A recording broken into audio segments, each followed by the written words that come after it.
Oke, kembali lagi bersama saya di Villa dan kali ini saya ada informasi yang sangat menarik sekali untuk kita simak bersama dan untuk kita bahas bersama pemirsa. Nah, terkait dengan statement Hasto yang katanya Pak Jokowi itu ingin mengambil alih Ketua Umum PDIP, yang katanya Pak Jokowi itu kata Hasto menyuruh dua menterinya, yang pertama powerful, yang nomor dua itu super powerful. Nah, statement Hasto yang mengatakan seperti itu, yang katanya menyuruh dua menterinya untuk melobi dan untuk menyerahkan kursi Ketua Umum PDIP kepada Jokowi, itu ternyata langsung dibantah habis-habis oleh Puan Maharani. Yang mana kita ketahui bersama bahwa Puan Maharani ini adalah anak dari Megawati, pemirsa, orang dalam dari PDIP. Nah, siapakah kira-kira yang paling benar? Apakah Hasto, apakah Puan Maharani? Ya jelas yang benar itu adalah Puan Maharani. Dan hari ini pemirsa, saya juga tidak paham ya apa yang terjadi pada internal PDIP. Kenapa statement Hasto itu kok tidak sejalan dengan apa yang disampaikan oleh Puan Maharani. Karena yang kita ketahui bersama bahwa PDIP ya akhir ini kan memang gencar-gencarnya menyerang atau melayangkan berita atau isu-isu hoax katakanlah kepada Pak Jokowi. Kenapa Puan Maharani ini dengan terang-terangnya dengan dengan jelasnya menolak atau membantah apa yang disampaikan oleh Pak Hasto. Ya, biar tidak lama-lama pemirsa terkait dengan siapakah kira-kira yang paling benar dan langsung saja kita simak bersama pemirsa. Setelah dicek itu kita lihat dia eksplisit menyatakan Jokowi ingin Iya. mengambil alih kursi PDIP itu berdasarkan informasi yang dia terima. Jadi ada seorang menteri yang powerful. Jadi Jangan kata di-skip dia itu ada pemirsa. menteri yang powerful dan super powerful di kabinet Jokowi itu. Mas Hasto nggak nyebut nama.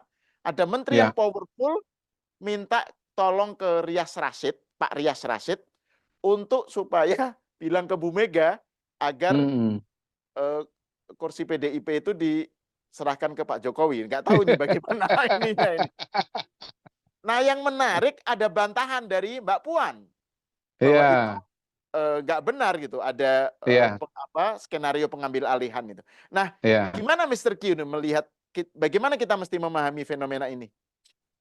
Ini kayaknya jadi podcast kita yang paling singkat nih Mas. Soalnya pertanyaan dan jawaban sudah Mas sampaikan semua itu. Karena Mbak Puan udah mengatakan tidak ada tidak ada. Iya, benar. Kan udah selesai. Harusnya langsung wassalam ini ya. Langsung wassalam. Mas kecepatan loh ngasih jawabannya Mbak Puan itu loh. Tapi nggak apa-apa, begini catatan pertama, tentunya kita harus hati-hati dengan pernyataan Mas Hasto. Nah, menurut saya yang harus hati-hati itu sebetulnya bukan hanya kita sebagai orang di luar, tetapi justru Bu Mega yang harus hati-hati dengan pernyataan Mas Hasto. Kenapa? Karena Mas Hasto ini historikalnya itu sering sekali menyampaikan informasi-informasi yang tidak jelas gitu. Dan bahkan hoax. Jadi contoh-contoh yang pro kontra ya, yang ya debatable misalnya begitu, pernah mengatakan bahwa kalau saya nggak salah ingat ya, Pak Prabowo menampar seorang menteri misalnya gitu, itu pernah itu, dan kemudian tidak terbukti.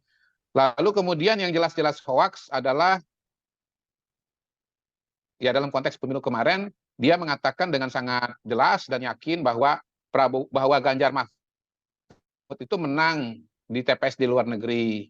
Ternyata kan kalah, yang menang adalah Prabowo dan Gibran. Dan yang jelas-jelas paling telak soal hoax adalah mengenai saya sebagai sudah tahu hasil pemilu 16,9% untuk Ganjar Mahfud itu pada pada tanggal 14 Februari. Padahal yang saya sampaikan itu adalah angka survei Pilpres yang diselenggarakan di Jakarta, dan bukan survei saya sendiri tetapi mengutip lembaga lain gitu loh. Nah, Mas Hasto setahu saya mengambil data itu, atau kayaknya mengambil data itu dari X, dari Twitter gitu loh. Yang jelas-jelas adalah hoax gitu. Jadi saya kan pernah mengatakan bahwa Mas Hasto ini sekjen brutal dan berbahaya serta kasihan bagi PDI Perjuangan.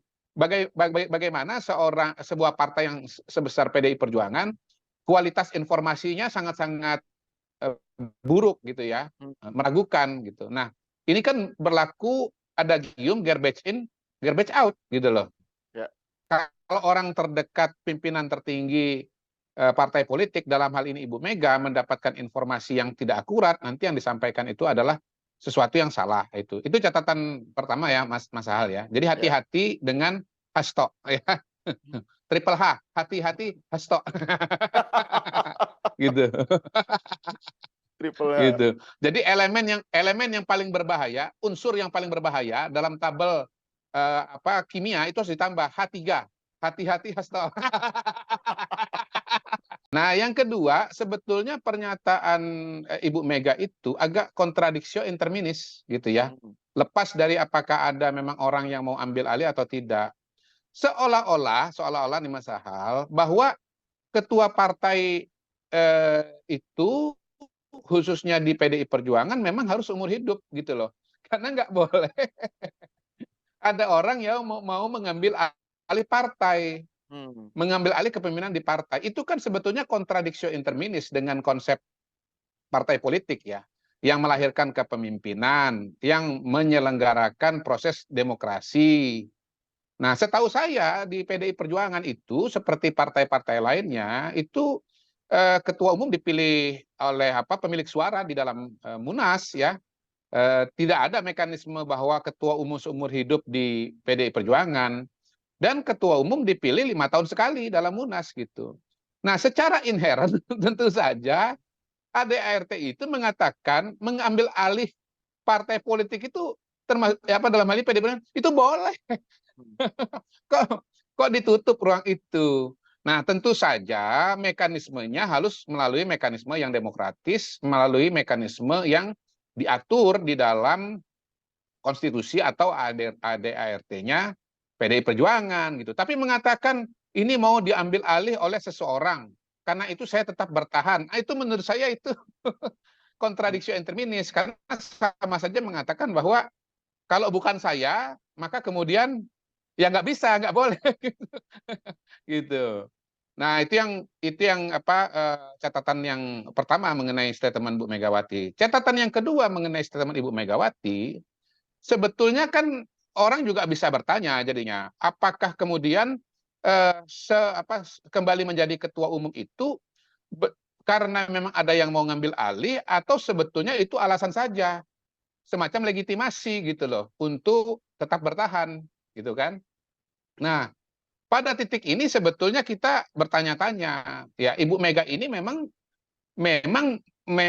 mau terus di situ ya dan mencari berbagai macam alasan untuk bertahan atau memang ancaman-ancaman itu nyata gitu loh.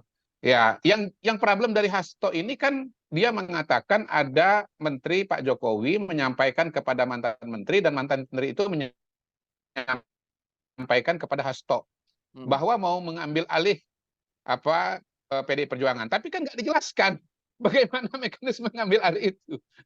Kalau kemudian mengajukan pencalonan diri misalnya, masa nggak boleh kan gitu kan?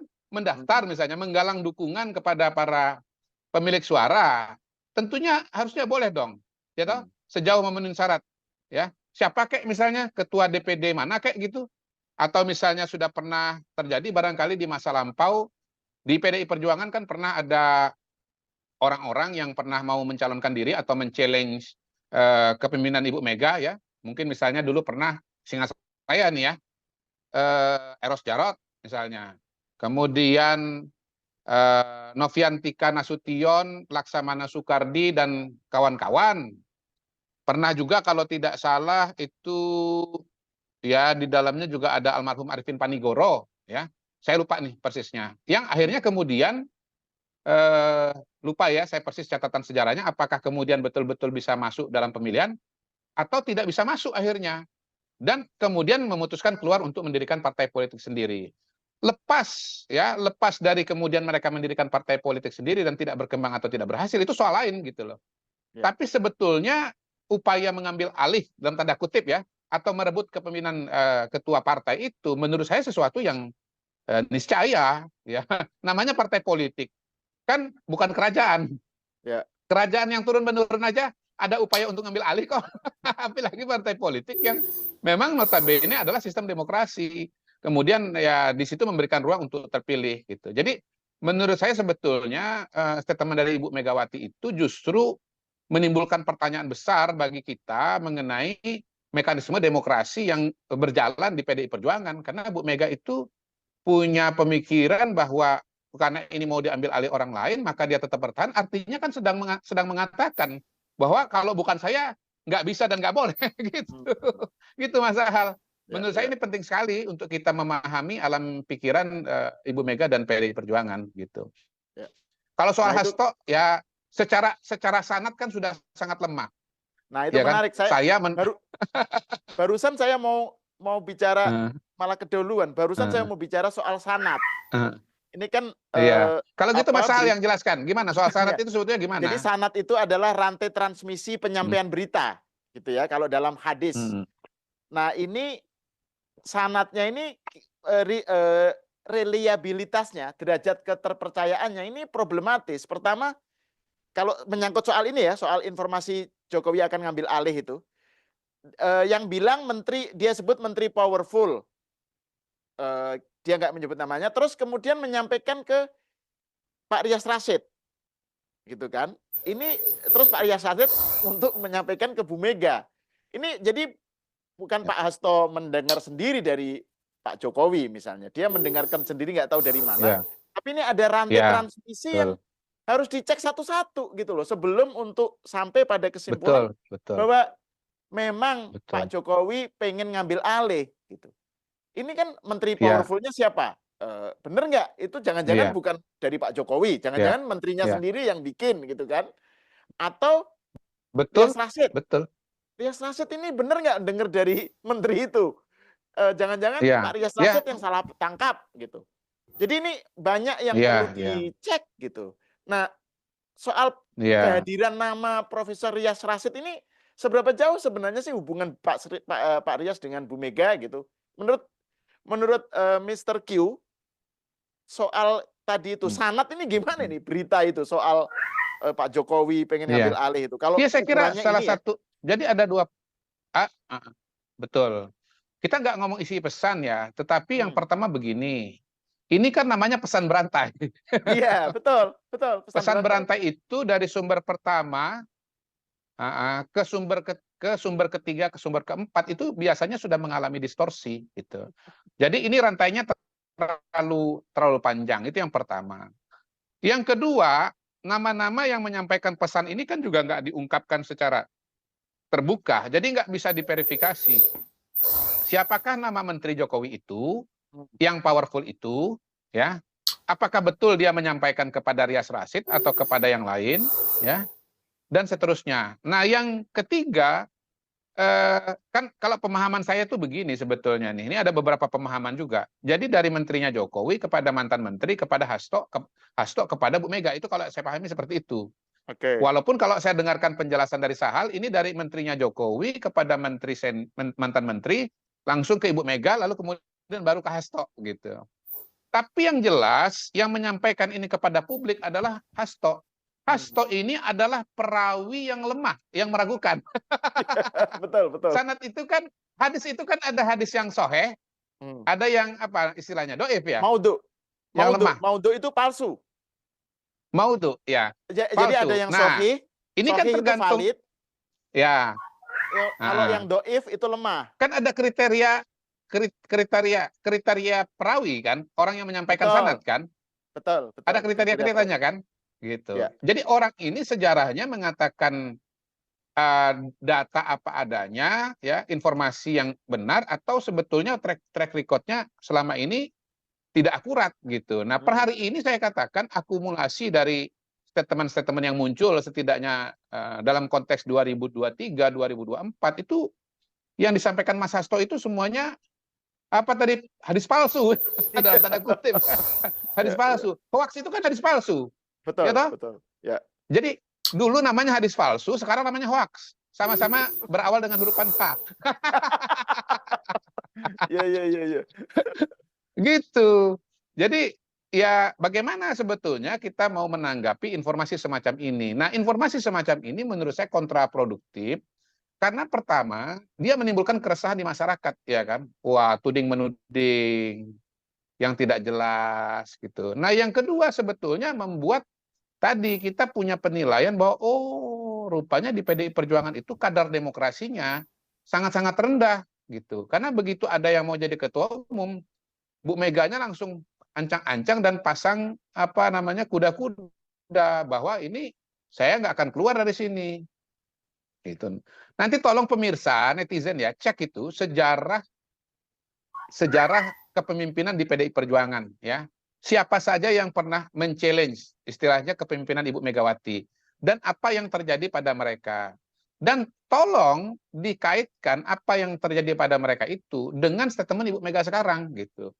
Apakah ada benang merahnya atau ada benang putusnya? Apakah ada semacam pola pikir yang sama atau memang ada perubahan pola pikir pada cara PDI Perjuangan atau Ibu Mega dalam melihat kepemimpinannya di PDI Perjuangan gitu. Oke, mungkin saya rasa cukup pemirsa terkait dengan apa yang menjadi penyampaian dari Bang Kodari di podcast kali ini di Jokro TV. Ya, seperti apa komentar kalian pemirsa, tulis di kolom komentar. Dan sekali lagi pemirsa jangan lupa tekan tombol subscribe-nya biar kalian juga tidak ketinggalan informasi-informasi terbaru dari channel ini. Dan salam demokrasi dan salam BNKRI.